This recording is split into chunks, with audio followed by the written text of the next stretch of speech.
আপনি এখন মারা গেলে মানুষ আপনার মোবাইলে চেক করে দেখবে এটাতে গান আছে, সিনেমা আছে।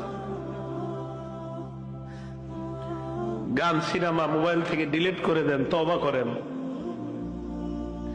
পৃথিবী সাক্ষী হয়ে যাবে যে এই ছেলেটা মারা গেছে, ওর মোবাইল তো সিনেমা আছে, ওর মোবাইলে নাটক আছে, মানুষ সাক্ষী হয়ে যাবে আপনার গুনাহের।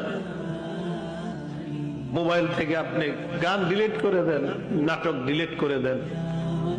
বন্ধুরা চাপ দিয়ে আমারে ফেসবুক খোলাইছিল, আমারে ফেসবুকে ইসলামী লেখালেখি করতাম।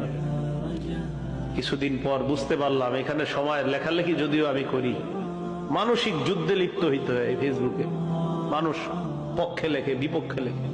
পার্মানেন্টলি আমি ডিলিট করে দিছি, আমার কোনো ফেসবুক নাই। আমার জীবন কি চলে না বলেন? চলে, আগের চেয়ে ভালো চলতেছে। আমি যুবক ভাই যারা আছেন, যাদের মোবাইলে গান আছে, আপনি একবার ভাবেন, আপনি মারা যাওয়ার পর আপনার মোবাইল তো আপনার অন্যরা চেক করবে, যারা আপনার খুব ভালো জানে, চেক করে দেখবে ওখানে গান, সিনেমা, নাটক, এমন অশ্লীল কিছু আছে কল্পনাও করতে পারবে না। ছি ছি, ওর মোবাইলে এগুলো, এটা কল্পনাও করতে পারবে না।